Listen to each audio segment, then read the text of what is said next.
Praise the Lord. Okay, so straight to the point. Just tell us who you are. We already know. And tell us what you do. And who you work for, where you work for, so they understand where you're coming from. I'll start with Brother Daniel. Right. Don't crack Joko. I'm kidding. All right, praise God. Good morning, everyone. My name is Daniel Adulami. I work with an experiential marketing agency. And what we do basically is to help brands, FMCGs and the likes, to market their products, market their brands, either through ATL or BTL. So ATL is above the line. Above the line means that you reach to a lot of people. That's either through TV, radio, internet, and BTL is below the line, which means that you get to interact with the consumers. Like, for example, a market activation, or you go in Spa or ShopRite. There's somebody there that tells you about the product, or even if it's an event, and you're plugging into that event. But either way, we are representing the brands, the companies, to sell their products or their markets to ensure that people buy. So basically what I do is I work with the strategy team where we come up with different ways, creative ways we can help them sell whichever channel that they want to use. Okay, thank you very much. Mentor Solomon? Clap. Thank you. Praise God. Good morning, church. My name is Solomon Tommy. I work in corporate communications at the Bank of Industry. My forte is message design, concept design. I do a bit of market strategy as well. I was responsible for transiting the company from just traditional media to social media. So when I joined, that's when we moved and started doing social media like fully. And in a year, we had a 500% growth in terms of engagement via that platform. On the side, I also try to help people buy and sell online. I'm a digital marketer, affiliate marketer. And the objective basically is getting your products, your goods, services, getting more eyeballs to your goods and services online so that you can make sales. Okay, thank you. Clap. Bro Clinton. Good morning, everyone. My name is Clinton Melu. I'm a social media marketing and advertising professional. Basically, what I do is I market companies and their brand online, the products of companies and businesses via social media platforms, Facebook, Instagram, LinkedIn, Twitter. That's basically what I do. And I'm honored to be sitting with my orgas at the top here. So, Mentor Emmanuel, the simple questions are from you. So, yes. All right, thank you. Please appreciate all of them.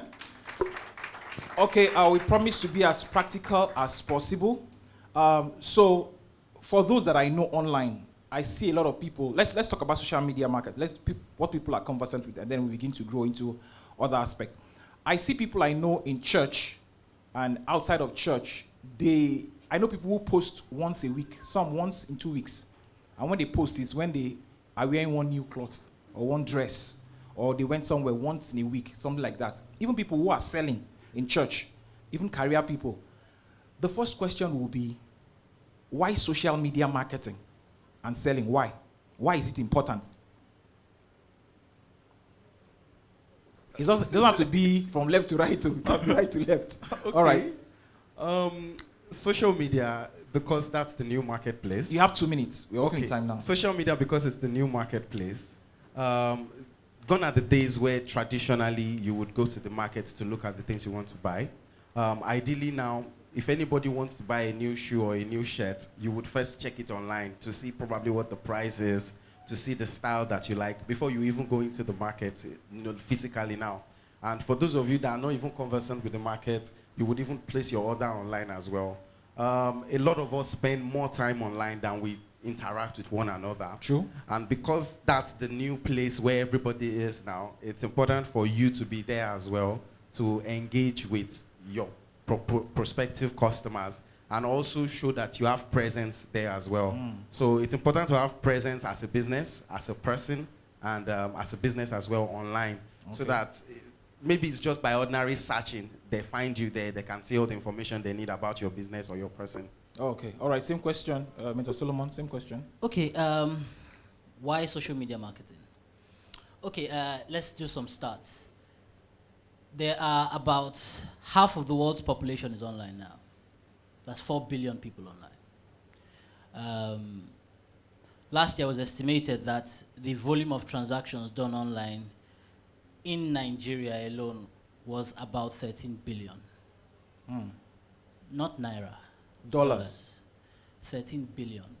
So what that means is, and the projection is that in the next 50 years, in the next 20 to 50 years, more than 75% of the world's population will be online.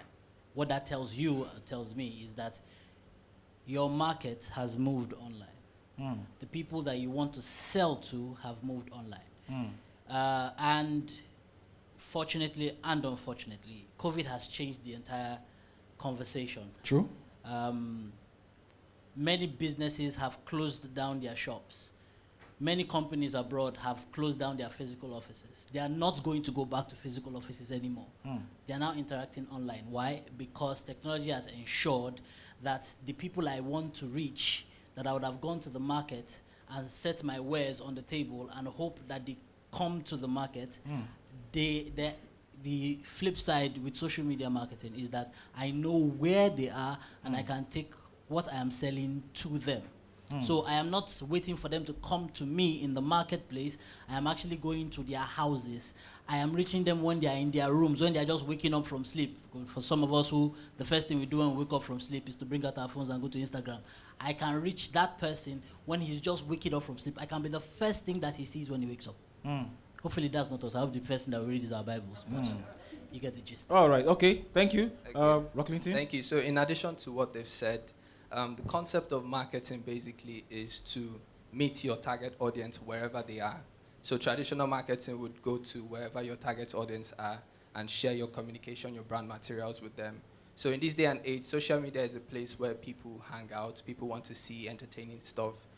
So while they are on social media, you can also take advantage to advertise your product and promote your brand image. So that's basically what social media marketing is. Now, depending on your product or your service, the platform that you use would depend on whatever you're selling. Now, you find that mostly on social media, Facebook, Instagram, you find youths there.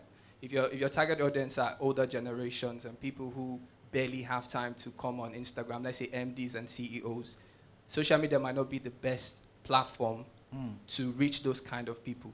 But if your target audience, depending on what you're selling, is young people or people between the age of 18 and 45, 50, then social media marketing might be a strategy you want to focus really on, right? So I just wanted to add that it depends on the products you're selling, it depends on your target audience and wherever they hang out. Wow, great. Thank you. Let me add to that. Interestingly, in the last 5 years, the demographic of people who are between the ages of 45 and 60 on social media is growing. Okay. Have we noticed that most of the crazy things that we see on WhatsApp is our mothers that send it to us? Yes, so. What that tells us is, and where did they get it? They got it from social media. Somebody sent it to them. The person who sent it to them is likely they are in the same WhatsApp group. Especially where Boko Haram is attacking. Yeah. The location gone. So what the truth is that quite quickly, as more people are entering into retirement and they have a lot more time on their hands, they are finding a use for that time on social media. So brands are now being deliberate about their strategy, about their marketing, to also include that demographic, because in the next 5-10 years, we'll begin to see these technologies adapted for this market because they are going there now. Okay, all right, great. If you want to clap, you can clap. Okay, we got this panel is just the right set of people. So my question will be, Mentor Solomon has mentioned monies in dollars. He has told us about demographics and all those stuff. In all these monies and audience and everything, how does a small business or a career person position himself to maximize this space and this platform? Anyone can go. So yes, to maximize the social media platform. I mean, look at small business, Yes. career people. I want to pursue my career. I want to push my business. Okay, for a career person, let's start with that. LinkedIn is a perfect platform for professionals and career-minded people because that's where professionals hang out. That's where they share insights on whatever knowledge they have and they know. And you can connect with different organizations via LinkedIn, right? So that's a good place to start. But the key to success in social media marketing is consistency. And the problem, yes, the problem that most young entrepreneurs or new entrepreneurs face is that they don't have the time to manage all the tasks that they have to do. Because as a new entrepreneur, you are doing accounting, you are doing marketing, you are doing almost everything. So they don't have the time to start posting. So what I would advise in that sense is have a social media calendar, something that you can just plan. In fact, you can just do 3 times a week, and that will be sufficient when it comes to social media content posting. Right, so if you have a calendar and say this week I'm posting Monday, Wednesdays, Friday, and all through the months, that's 12 times in a week. And then you can just plan your content, say, okay, I'm posting this, and that. You can take 1 day out of your whole month to collect that data, collect that content, create that content. Okay. And there are apps and softwares you can use to schedule your post. So you don't have to be the one posting every time. Say, okay, Monday is time to post, Wednesday. You just schedule these things and the application will post them automatically for you. Wow. So that's a practical step that you can use as a professional and as a young entrepreneur to make sure that you're consistent on these platforms. And it doesn't really matter. The quality of your content doesn't have to be like super big. It can be just taking your phone, doing a selfie. I don't know if any of you have seen Pastor Itis Ibom Soup's Instagram page. She usually posts motivational videos that she does with just her phone. And those contents get more likes, more comments, more engagements than every other type of content on her page. So it doesn't have to be super great, the content, but just try to post something that adds value to your target audience. Also, I want to mention something. The last speaker that came last Sunday said something about not just selling on social media. Say, oh, come and buy. Somebody is your timeline. Is in your timeline, I can buy my product.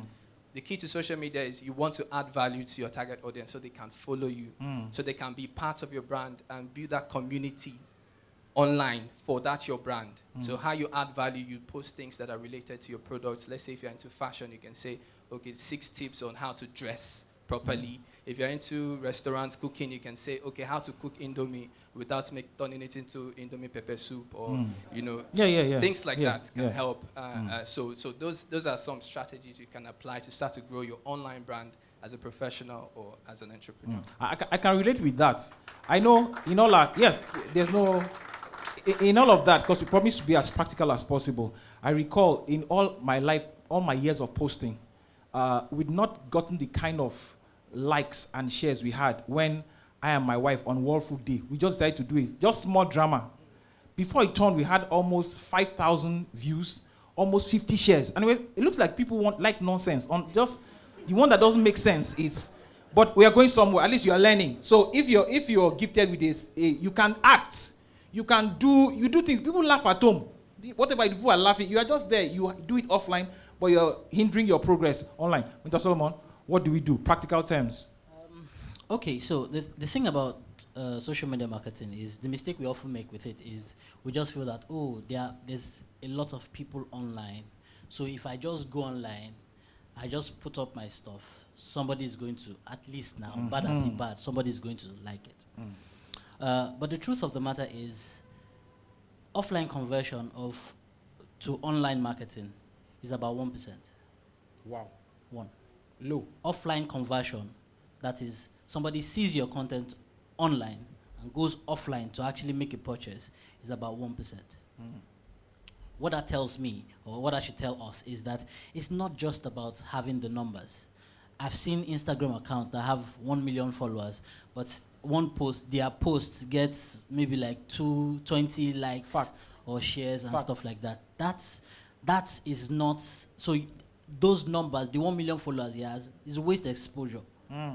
Because he's not getting people, or they are not getting people, they are not converting that. That's the word, conversion. To actual purchases. So, and that's because they are failing to do 3 things. First of all, I call those 3 things are the KLT test.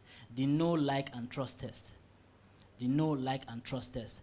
And first they must know you. So the guy has passed the first test of, so if he has 10,000 followers, you have passed one test. There are 10,000 people who have followed you. That suggests knowing on some level. But then there's the like. Like comes from, like you said, putting up information that is helpful. Like we've been learning in the church, if you want to be helped, be helpful. So putting out information that is helpful, engaging them not with the objective of selling, but with the objective of selling. Please say that again. You are engaging them not with the objective of selling, but with the objective of selling. There's something in public relations that's called enlightened selfishness. Enlightened selfishness means I am meeting your needs in the short term so that you meet my needs in the long term. So I serve you to serve me. So when I am telling that person, like he said, when I'm showing how you can make soups or how you can make the indomie, here's the thing. What I am doing is that I am establishing my credibility, which is the T, trust. I am showing them how to cook it. I'm establishing my credibility. This is, the person knows and trusts me. Here's the thing. I'm showing you how to cook. But do you have time to cook? Nope. No. You tell me to send it to you. There are people who will take what I'm showing them and actually put it to work, to practice, and they will use it to cook. But that percentage is very small. There are plenty of people who see that, and what that tells them is, look, I can trust this person to give me the food, so I just order it. Why am I stressing myself? So you must pass the know, like, and trust test. If you don't do that, you will have your 10 million followers and you will not get engagement. I was sharing with, I have an online class I do on Thursday, every week, and one of the things that I asked in the class was, the Mr. Macaronis and the Brother Shaggies and the rest of them, what are they selling? Somebody said they're selling their talent. I said, no, it's not their talent that they're selling. Because what they are doing, every other person can do. What they are selling is a platform. So they are using their talent to create a platform. Brands will now come to them and say, I want to sell I want your platform to sell my products. How did they grow that? By putting all the funny things that we watch, all those skits. These skits we are watching, and then all of us are liking. What they are doing is they are helping to create a marketplace, a meeting room, an assembly point, where they can now call brand A and say, yeah, I've brought your market to you, come and sell. So basically, know, like, and trust. Okay. Now, we have 1 minute more. Yeah, there's a guy on social media, it's called Aproko Doctor. Aproko Doctor is somebody that gives medical advice, but he does it in a very funny and engaging way. He says, he says stuff like, you are doing project summer body, but at 11 o'clock, you don't wake up, you don't chop two gallon or 1 whole container of gari, and then you are now tying waist trainer. Well done, no. He says stuff like that, but he's passing a message. So when he comes and says, there's this health product that is going to be good for you to slim down, I won't think twice about buying it because he has satisfied the know, like, and trust. Okay. So first of all, you must get yourself into a room, but in that room, ensure that they like you and they trust you. All right, great. Wow, powerful tips. Okay, so I got something close, Dr. Olufumilayo, online. You ordered slimming tea earlier today. It is 10:30 p.m. now. You are frying plantain and egg. You have sent your brother to bring cold malt to push it down. Then tomorrow morning, you will tie waist trainer like local hunter. Jumoke Amoteku, continue. You hear me? Continue. All right, so things like that. All right, your take. I don't even know. Okay, ideally, when we are doing digital strategy, there's 3 things that we would normally employ. We call it VEST. That's visibility, engagement, then the sales itself, and then the tracking.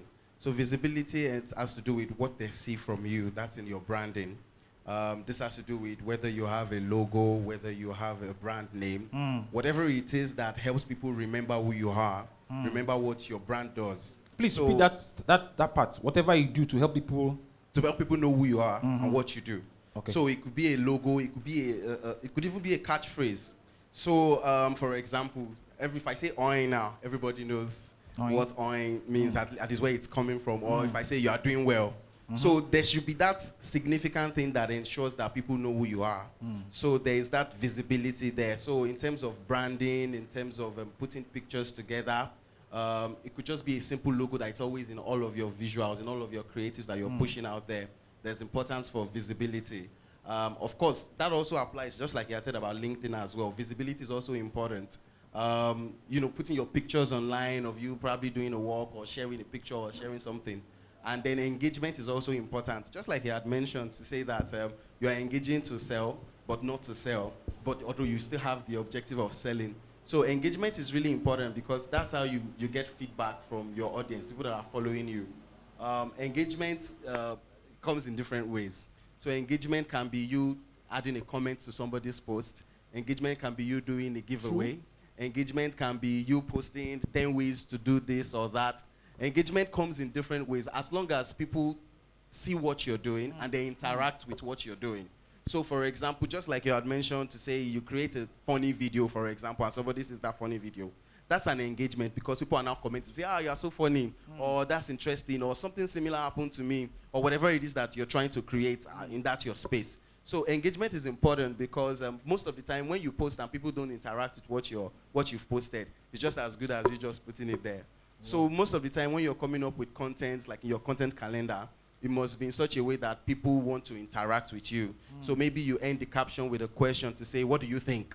Or you end the caption with something that says, tell us your own thoughts, or is this true? Or this is what I've been hearing. Just to like beg them to, you know, want to reply, to create engagement. Because if I've added the comments there, somehow it imprints in my mind that I've noted what this person said. I didn't just look and pass. I might not like, but dropping a comment means that, you know, you've seen that particular thing and you've given your thoughts on that as well.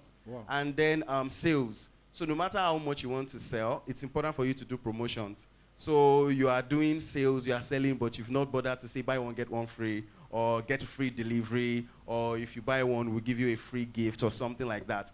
It's important for you to be able to also at least put something in there for your consumers to just, you know, incentivize them for, you know, patronizing. And the last thing is tracking. So all of this that we've said, if you're not able to manage the figures to say, okay, I did this advert, I got 20 likes, and only one person placed the order. So that means that every time I get 20 likes or 20 engagement, this is the kind of thing. So you need to be able to track your progress as well, so that you can always use that to then forecast.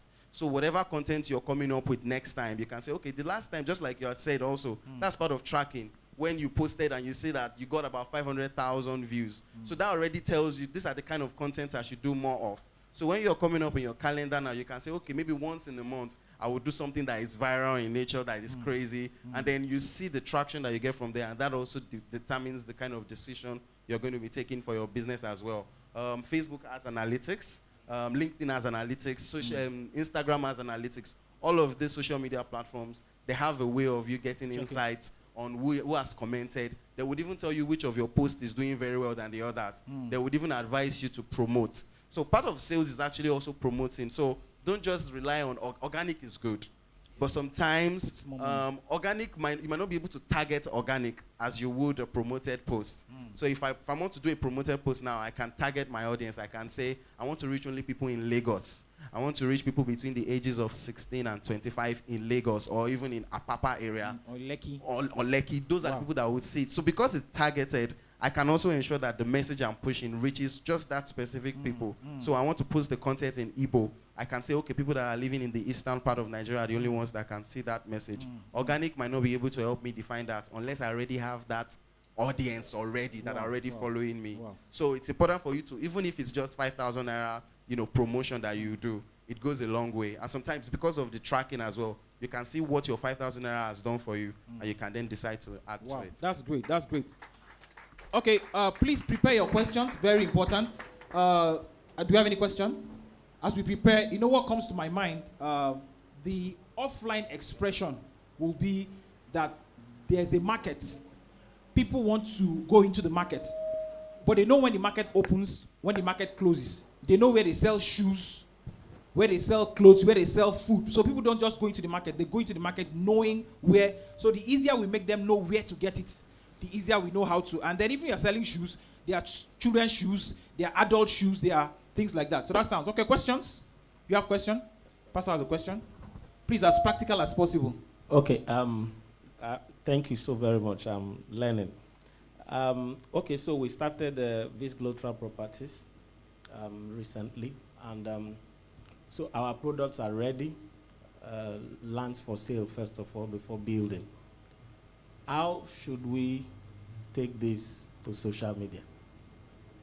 Okay. For every question, you do 2 minutes. Every other thing will be offline. Okay. The first thing that I would advise that we do is to know who we are selling to. Because the fact that we have numbers online, the fact that we have all those people online following us, does not mean that those are the people that we are selling to. So there's something we call a customer avatar. What's a customer avatar? A customer avatar is you look at the profile, or you create a profile of the kind of customer that can buy my property. So for instance, we are selling properties. I look at the value of the properties, and off the top of my head, I can think that your customer avatar is most likely going to be a man. And that's because most real estate investments are made by men. And that's obviously a function of how society works.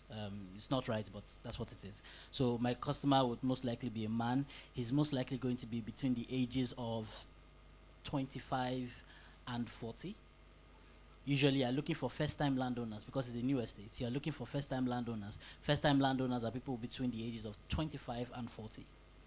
So I know that my customer avatar is a man. He's aged between 25 and 40. He most likely has his own business, or he's employed.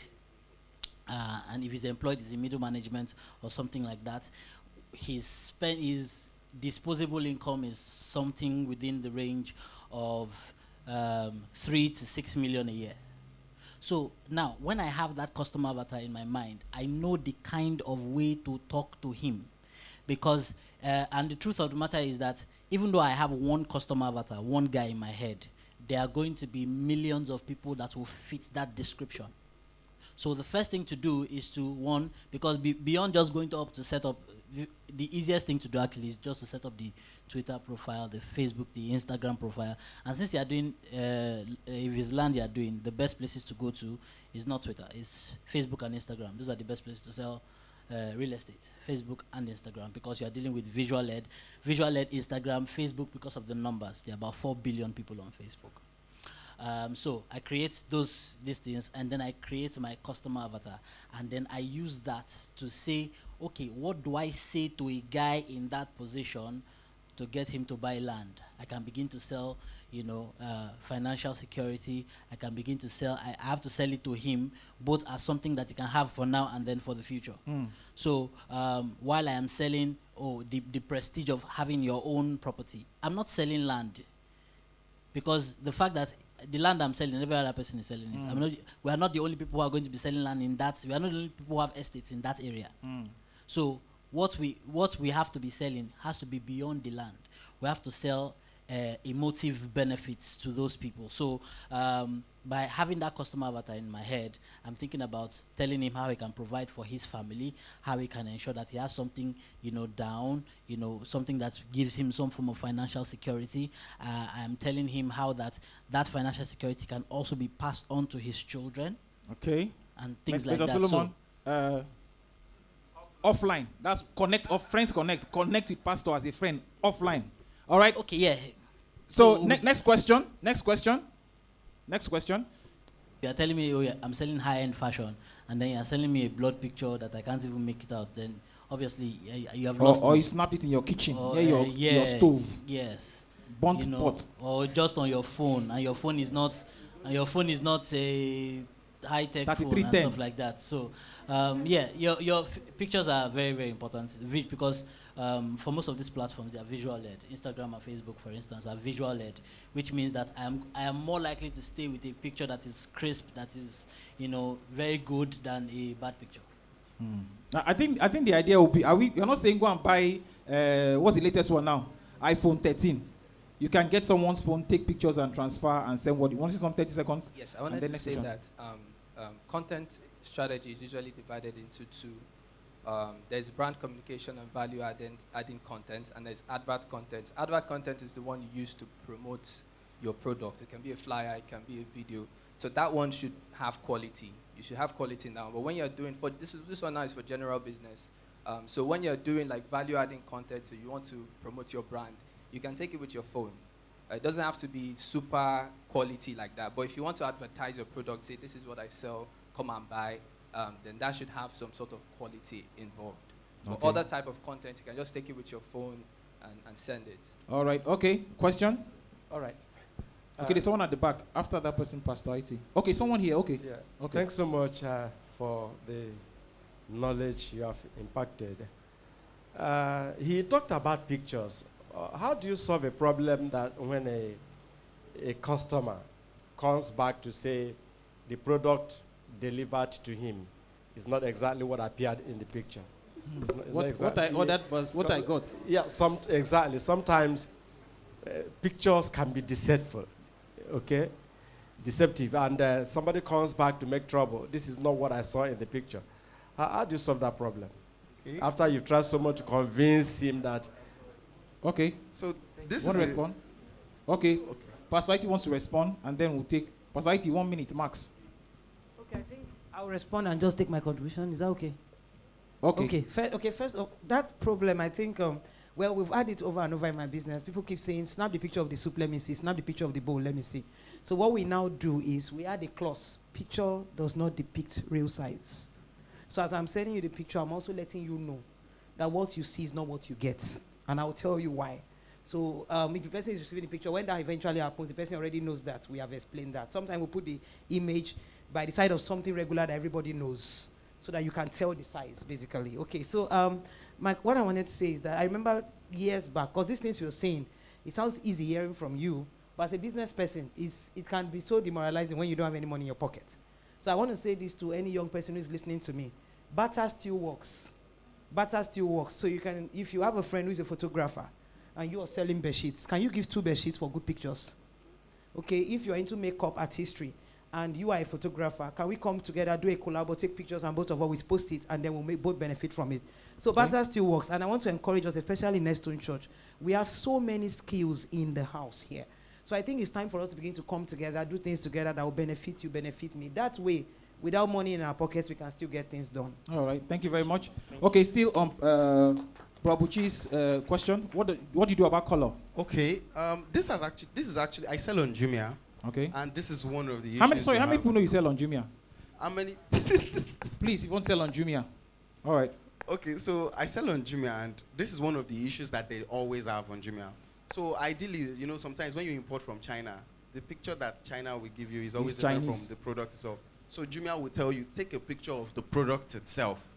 So one of the reasons why it might be you have an edited picture that is all worked on and is looking very fine, and the picture of the product itself is not looking similar to that. So what you can do is, you've seen the way they've taken the picture from China. You can try and take that picture in that same way. Just make sure that the lighting is proper and you are editing the picture well and it's looking out, very nice. That might be the best way you can do it. And then you can also add more pictures of somebody using that product in itself. Don't just leave it to what probably the manufacturer has sent to you. So Okay. if it's an outfit, have somebody putting it on and then take a picture of that person, so that the person sees all the different ways that product can be used, so that when it's getting to them, they don't have any other questions to ask and say it's looking different. Okay, another thing, Brabuchi, another thing you could do is, what I do when someone says I want green, if you go online and Google green, the gradients and all those stuff, there's sea green, there's wheat green, there's wedding green, there's all kinds of green. But if you click photo, and it will show you all types of green, you can just screen grab and send to the person. Let the person pick the type of color. It will also help. All right? Any additions to that? Or no? Another thing you can do is to add a full product description, because what they are buying is not the packaging, really. So include a full product description. Oh, this is what the product is. It's X, Y, and Z. The color is black. It has A parts, B parts, C parts. This is the size. All of those things. Because, like it or not, we often think that people are not so smart, but they are. They know that that's not how it looks. When I see a product's image, I know that this is made up. This is not exactly how it will look. So what I look out for really is the product description. This is what it does. This is what it looks like. This is, all of those things. I guess he says some people are petty, but the truth is, to a large extent, those petty people will not be the bulk of the people who will buy your products. So include a full product description. Let people know, let people make up their minds based on your description how that product will look. That would actually help you beyond the image that you use to sell the product. Okay. Anyone? Okay, good. So question? Praise God. Okay, sir. My name is Damilola. Okay, after the pastor. I'm a tech lawyer. I just want to ask, how do you balance between creating an original content and not infringing on the rights of IP rights of other brands? Okay, who's responding? Sorry, who are you again? It's barrister. You're a lawyer. Yes. Okay. What you're saying actually, there's many sides to creativity, if you ask me. So the idea is that, especially when there's even Instagram and Facebook have even made it difficult now. You can't use people's content without referencing them. So I think the first thing you should do, if you know that you are bringing in a content from another person, you need to make the reference. If you watch YouTube videos, they will tell you, I got this song from so-so-so, I got this picture from so-so-so, I got this. So the moment you make that reference, that covers that bit. So in case, I don't know if that covers this thing, so that covers that bit, making that reference also. And sometimes you can also reach out to the person to let the person know, I want to use somebody reached out to me for a video that I made to say, I want to use this to actually push one of my stuff. Is that okay with you? And I told the person yes. So you can reach out to the person that owns that content to let the person know you want to use that content as well. So these are some of the things that you can do. If it's just like you got an idea from that video and you want to create your own, in fact, I always prefer you create your own. You could have gotten that idea from that person, but you don't have to copy it and just paste. You can create your own, taking up the idea from that person. Nobody owes you. Nobody needs to come and attack you and say, you did my own thing. Okay. Share you get. All right.